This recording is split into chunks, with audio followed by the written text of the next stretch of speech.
stupid punk rock. I don't, I just think of it as rock and roll because that's what it is.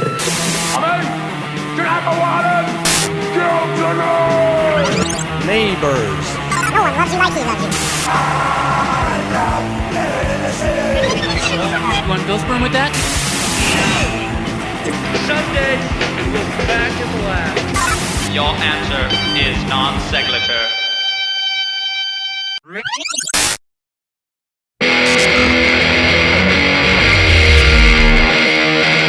All right, this is Stan Mueller. Hey, what's up? This is Jeff Feuerhaken, and welcome to another episode of the Punk Rock Chronicles, where we talk about all things punk rock with the people who lived it. And our guest today is a very special guest. He is Spencer, the lead singer of Shattered Faith. What is up, man? Good to have you here. Thank you. I'm glad to be here. Now, Shattered Faith has been a band since the late 70s, going back quite a bit, and was one of the first bands in the West Coast punk rock scene. Yeah, we were definitely in the forefront of it. We Sweet. were like one of the first wave of Orange County punk bands. Well, let's go all the way back to the beginning. Okay. Why don't you tell me about what your first earliest memories are with punk rock? I think I was probably a sophomore in high school, and me and Carrie, the guitar player, we hung out, and just remember going over, and like I listened to Devo and stuff like that before that. Sure.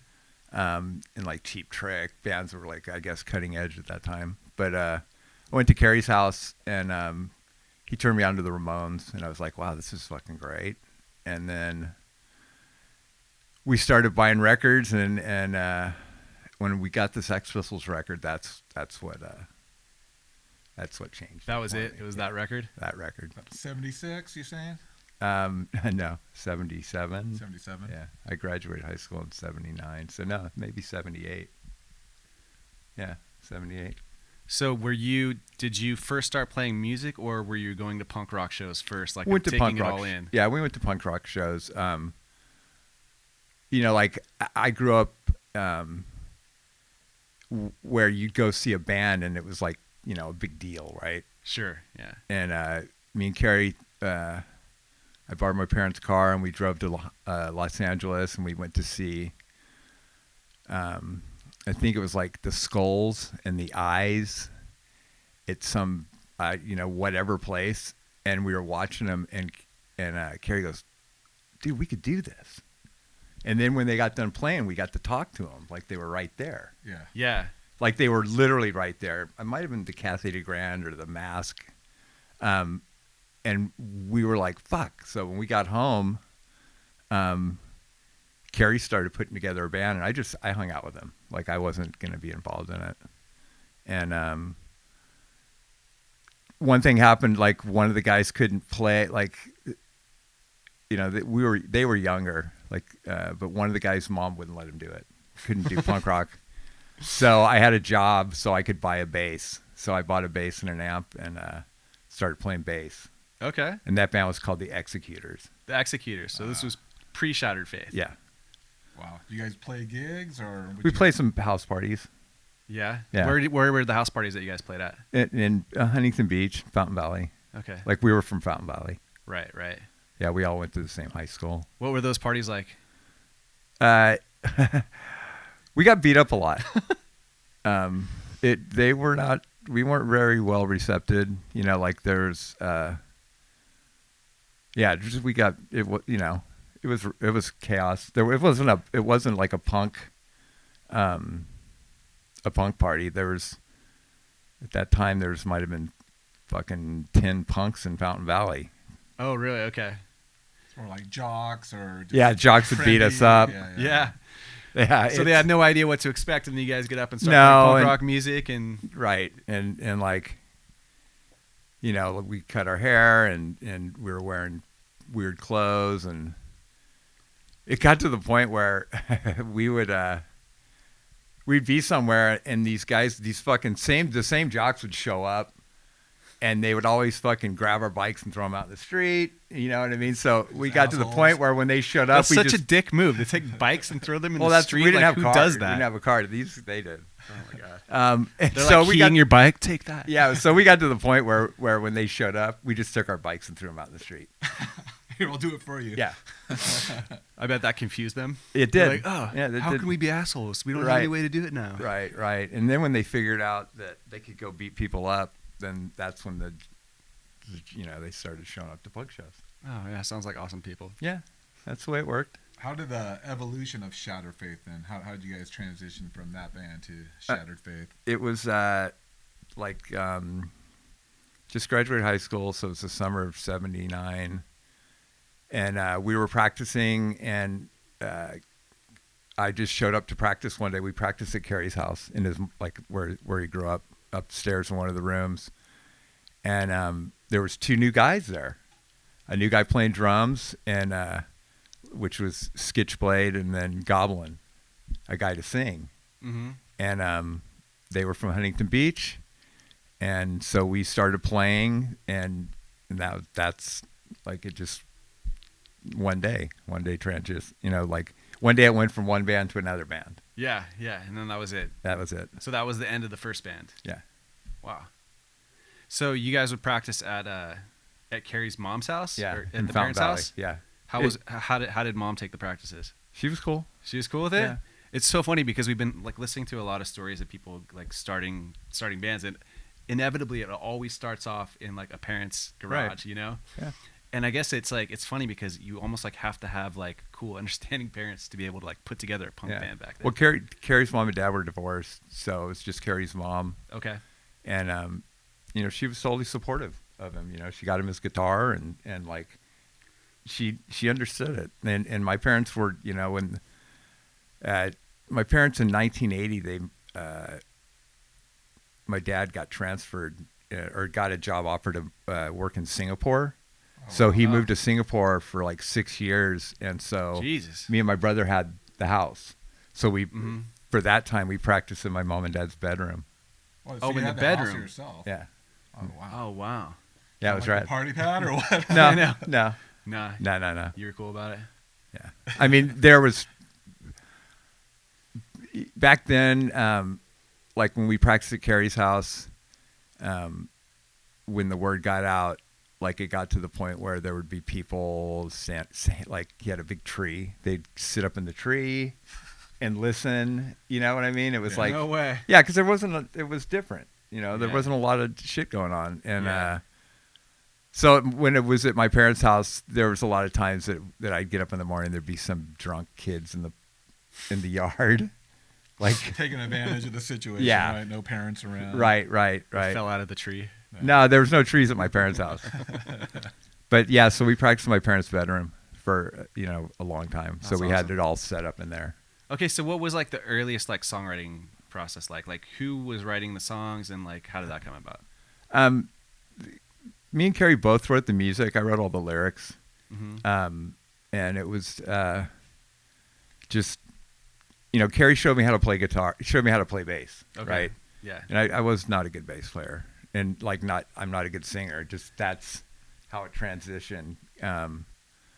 But so he showed me how to play guitar, and he said, here's the 7 chords, bar chords, and don't use more than like 3 in any one song. Yeah, that was his definitely forte. only Yeah. 3 chords. And so I go, okay, and so I had an acoustic guitar, and I would screw around with it, and then show up to Carrie's and show him the thing, and he'd Right. go, okay, that's cool, and then that was it. Like the first song I wrote was Discontent. Okay, that was the first one. Yeah, very first song. Now, where did you get your ideas for as far as like the vocals? News and pretty much news, what was going on in the news, and religious stuff. My mom was like studied all religions, so there was a Okay. bunch of different. We had a bunch of books, and that's Interesting. kind of how the Interesting. name Yeah, came about. Yeah. There's a lot of religious references in Yeah. the lyrics. for So sure. so that like just yeah, pretty much what was going on in the times. What were some of the early bands you were hanging out with then back in 79, 80 when you guys were just starting out? Like we hung out with like Social Distortion. We hung out with Mike Ness a lot. Not so much. We didn't hang out really with TSOL. I hung out with Ron Emery a little bit. We skateboarded together, and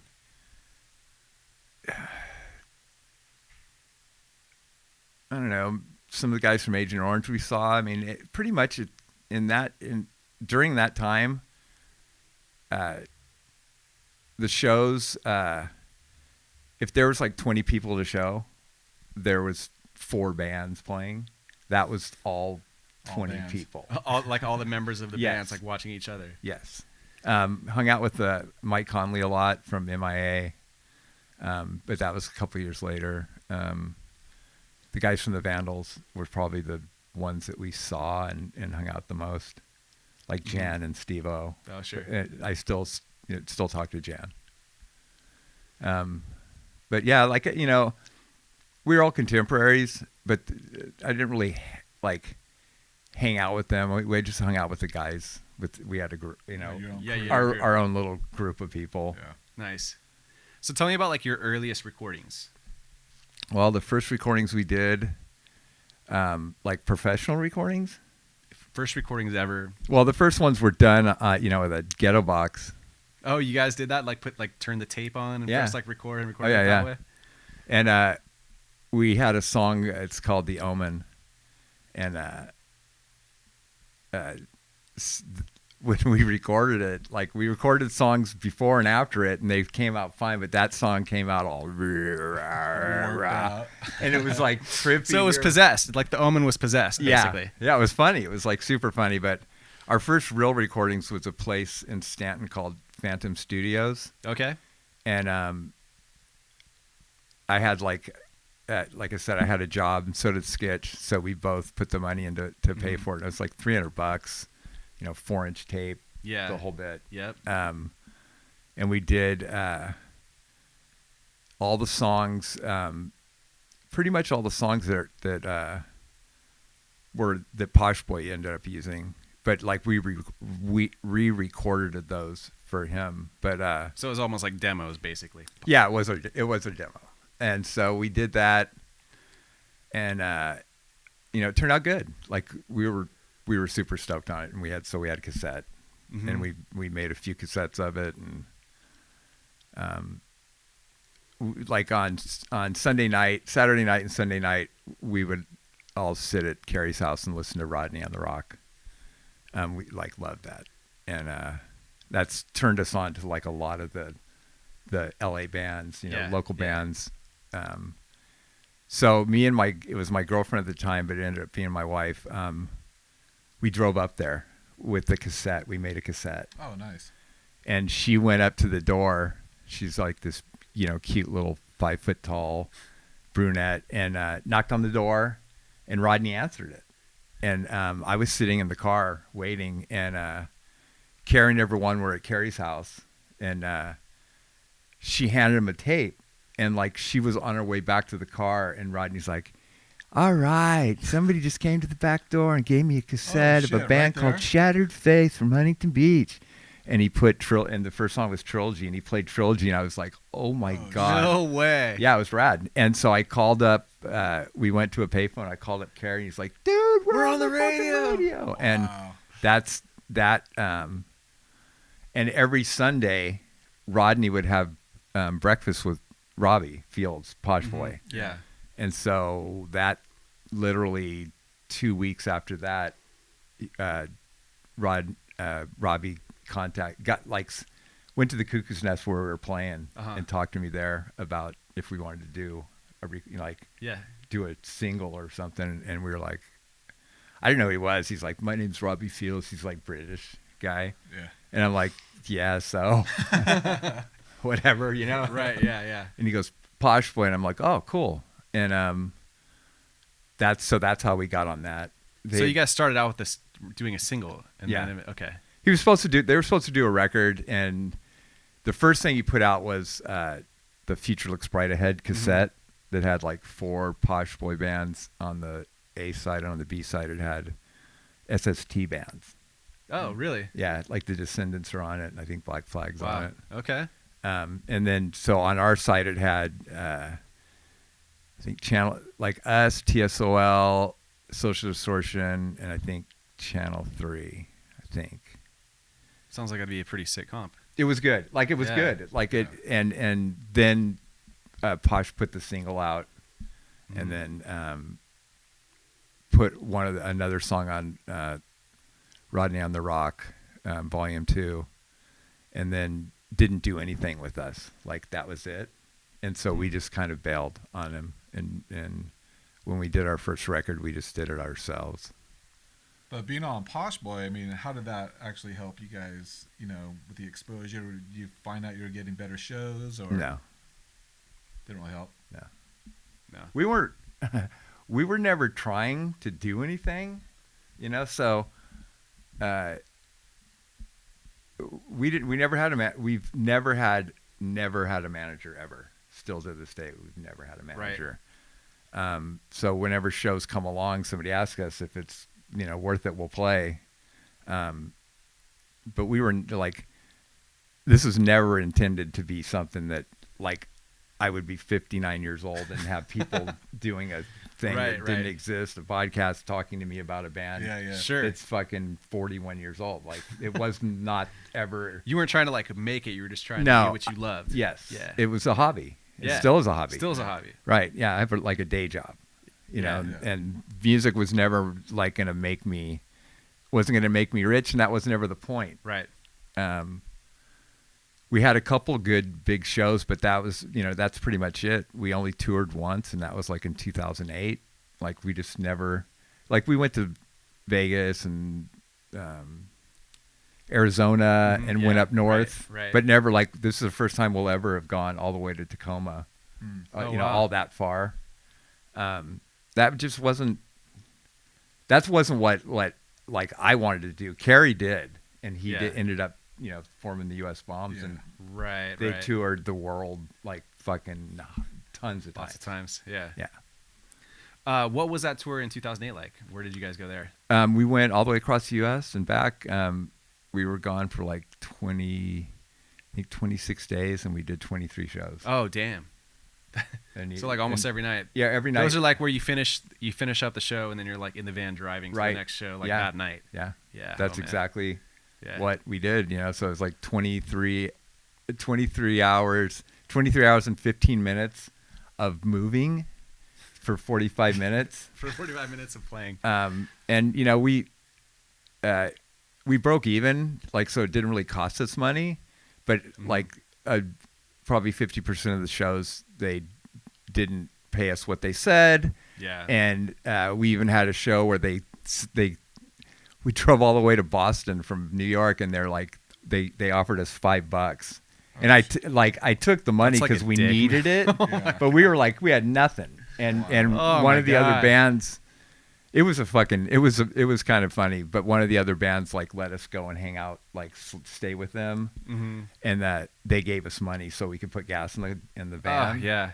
So on the way out to New York, it was rough, but on the way back, it was better. Like the band, we were getting better shows. Yeah. Yeah. Because I think we went from Boston to Philly and then to Chicago, and oh God, we ended up in Utah, and then we went to San Francisco. We were going to go all the way up to Seattle, but it was like, it's a fucking long drive. And I drove most of the way. And you're so close to home too. You're just like, oh man, I just want to get home. I wanted to get home. And would you do it again? Is that something that you foresee Shatter Faith doing, another tour or any smaller ones besides going up north for the weekend? We'll do stuff like that. We want to go to Europe, like everyone goes to Europe. Yeah. So there's a market for it out there. Yeah. So that's like I would do that. Like I can take the time off of work. Sure. Denny would be the problem doing that, and Denny and Bobby both have like really good high paying jobs. I'm just a graphic artist, and like what I do is not important. So graphic art is important. It's not unimportant. It's important. Very important. If you don't do the graphic art, then there's no one to do the art. Yeah, no. But I mean, I'm not. I don't have a bunch of people waiting for me to do something. Right. Like You're more flexible. Bobby works for Right. Gulfstream, and Oh, he's shit, like okay. he's a VP of purchasing stuff. So he's It's a little bit different for him to he's take time finishing. off work. He's finishing like $25 million airplanes for fucking Arnold Schwarzenegger. Like that kind of shit. Yeah. Wow. And Denny works where I don't know. Denny, I don't know what he works. He does something. He works for a company that builds shit and blows it up until you can't blow it up anymore. Nice. And then That sounds like a fun job. yeah, and then they build it for the government. Oh shoot. Like so they Works at a redid the- testing lab or something. that well they blows things redid up. like his company rebuilt the FBI's office in LA, like so that it's Yeah. fucking. He'll be on the way to practice and he'll go, "Hey guys, I'm not going to be able to make it. I'm on my way to South Africa." Like Oh wow. we wait for him like for man. a show when a fucking black helicopter shows up and he's like, "Okay guys," and like, you know what I mean? Like, There's like an armed escort, like Right. guide him to the stage. yeah, like, so whatever the company's called, like Stronghold Engineering. Okay. But so he's got a good That's job what- too, right, yeah. and he's an important thing. So it makes it kind of hard to tour. yeah, like Yeah. when we did do that tour, we had to have like Denny at literally the day before we left goes, "I can't do it." Oh, jeez. That's So frustrating. we got a friend of ours, Tom, that would fill in for Carrie when Carrie couldn't play. Mhm. And this is because at that point Brandon was playing guitar with us. Mhm. So Tom did half of it, and then Tom's guitar player from his other band did the other half of it.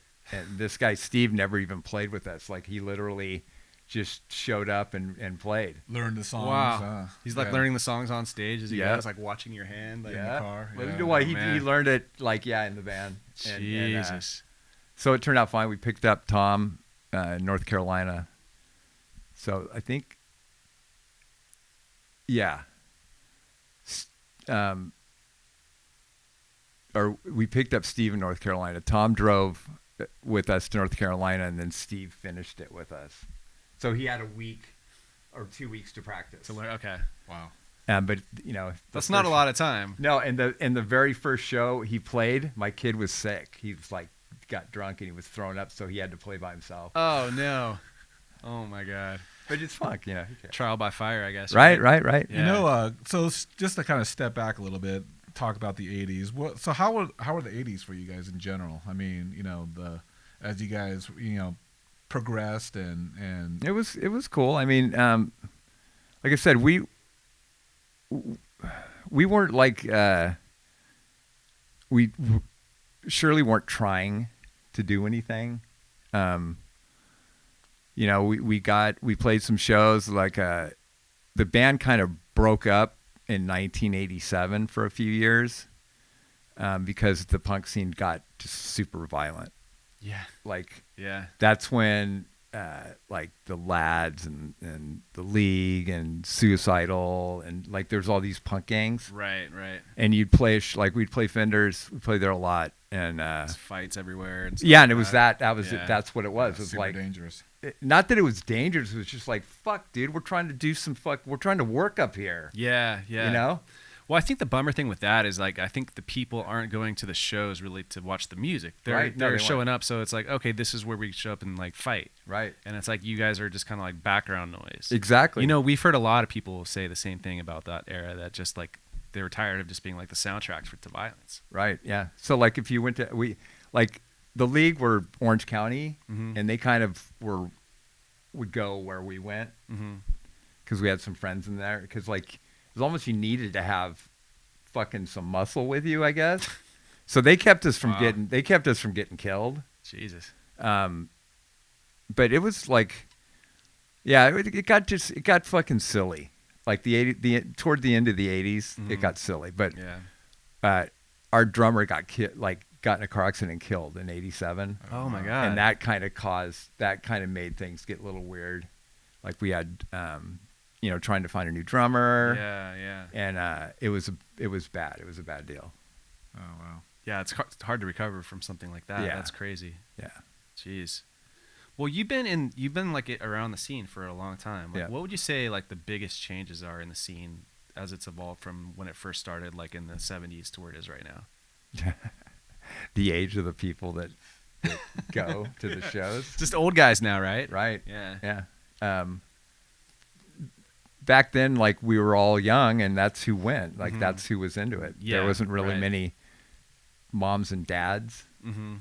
Like, you didn't go to a show and see a kid with their mom and dad. Right. Yeah. So these days, it's like the youngest kids that are at the shows, they're there because their parents brought them to the show. Right. Right. Yeah. And like I was just saying, you know, we're like 2 generations away from being unknown. Like, literally. Yeah. You know, if your mom and dad didn't listen to punk and didn't turn you on to Shattered Faith, it would just be that kid growing up not knowing about it, and then like that's it. That's all that, you know. Actually, anything is 2 generations away from being unknown.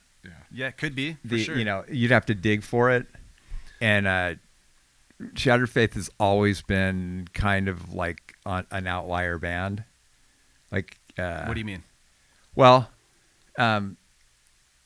the other, like, if you read anything that says Orange County punk rock, it'll say Social Distortion, TSOL, Agent Orange, whatever. You'll never see Shattered Faith. And so, like, we're just like, and which is pretty much what we wanted. So it's like worked out. Right. But it's like, so we're an outlier. Like somebody turned you on to us.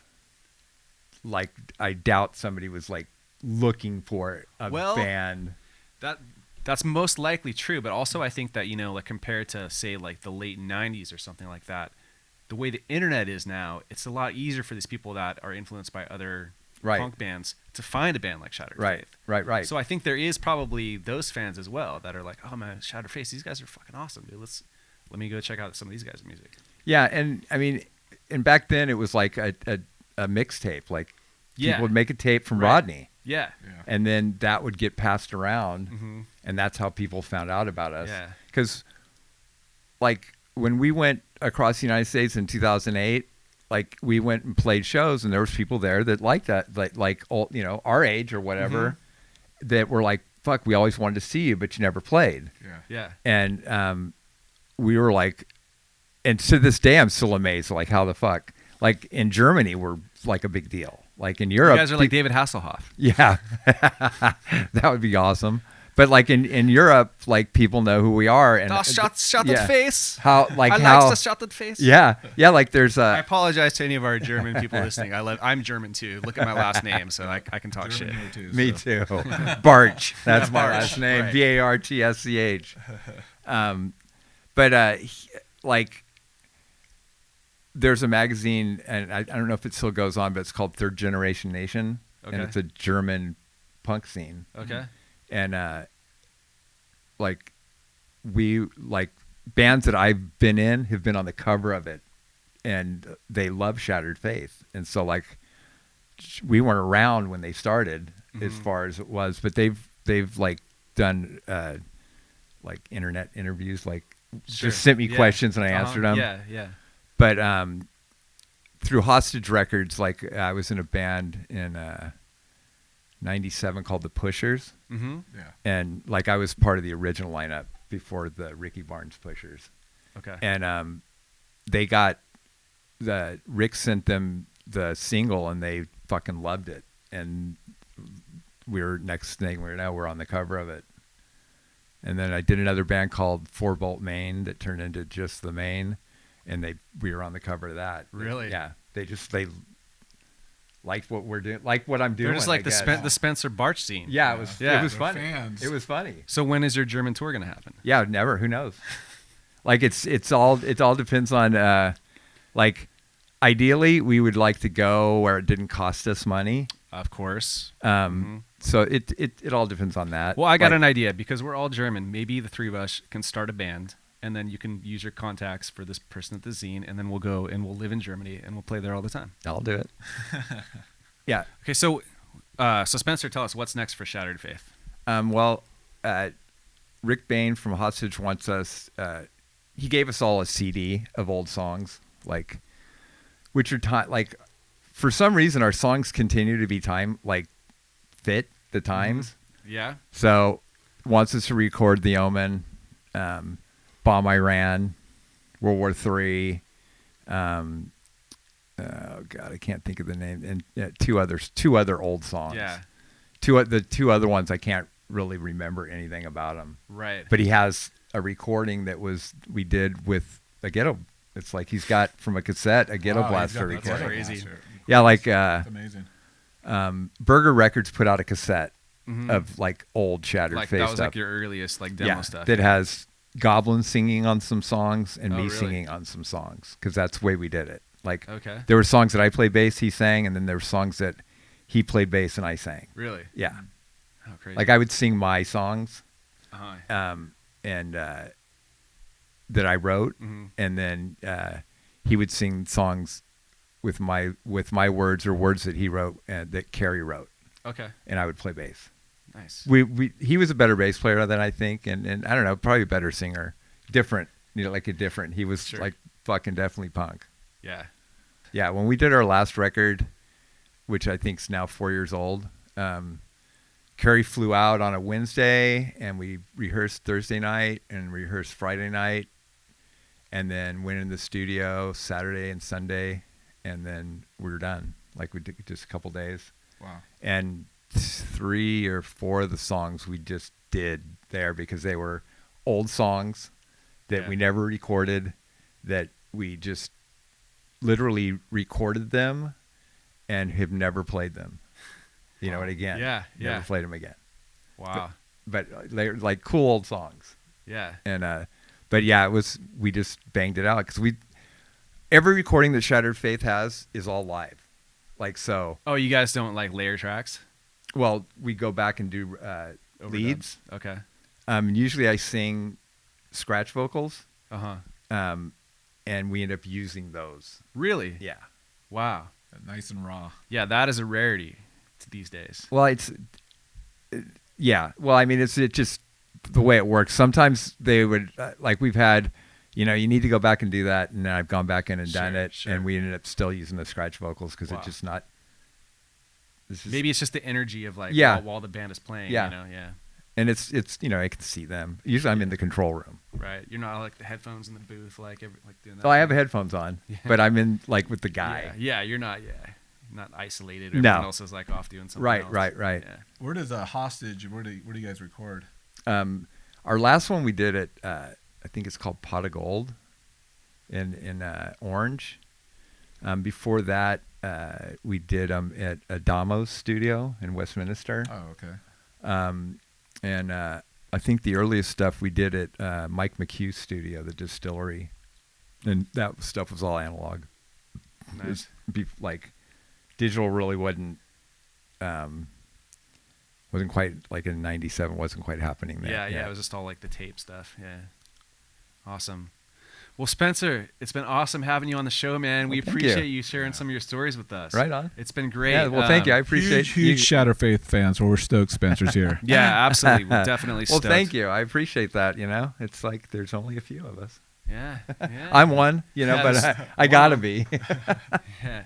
All right, you guys. So if you guys like what you hear on the podcast, make sure that you subscribe on Apple Podcasts or Stitcher or wherever you listen to your podcasts. And if you guys like watching the videos, just make sure you stay subscribed to the YouTube channel so you never miss an episode. And again, my name is Jeff Feuerhaken. You guys can find me on my social media channels. I'm Stan Mueller. And I'm Spencer Bartsch from All right, Shattered guys. Faith. Shattered Faith. All right, guys. We'll see you next time. Thanks.